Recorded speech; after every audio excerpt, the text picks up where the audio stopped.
തൃശ്ശൂർ ലോകസഭാ മണ്ഡലത്തിൽ നിന്നും മത്സരിക്കുന്ന സഖാവ് വി.എസ്. സുനിൽകുമാർ തകർപ്പൻ വിജയം നേടും. കാരണം ഇന്നത്തെ ഇന്ത്യൻ രാഷ്ട്രീയ സാഹചര്യത്തിൽ ഇടതുപക്ഷത്തിൻ്റെ പ്രസക്തി ഏറിയിരിക്കുന്ന പ്രത്യേക സാഹചര്യം, സംസ്ഥാന സർക്കാരിൻ്റെ വികസന പ്രവർത്തനങ്ങൾ, അതോടൊപ്പം തൃശ്ശൂർ ലോകസഭാ മണ്ഡലത്തിലെ ഇടതുപക്ഷ ചായ്വ്, അതോടൊപ്പം പൊതു സ്വീകാര്യനായ ഒരു സ്ഥാനാർത്ഥി LDFൻ്റെ സഖാവ് വി.എസ്. സുനിൽകുമാർ എന്നുള്ളതും ഈ തകർപ്പൻ വിജയം നേടും എന്ന് പറയാനുള്ള ആത്മവിശ്വാസം വർദ്ധിപ്പിച്ചിരിക്കുകയാണ്. വൻ ഭൂരിപക്ഷത്തോടു കൂടിയാണ് സഖാവ് വി.എസ്. സുനിൽകുമാർ തൃശ്ശൂർ ലോകസഭാ മണ്ഡലത്തിൽ നിന്നും തിരഞ്ഞെടുക്കാൻ പോകുന്നത്.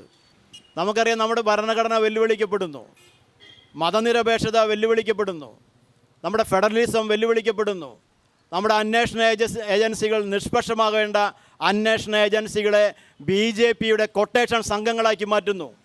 അങ്ങനെ നിരവധിയായ ഇടപെടലുകൾ.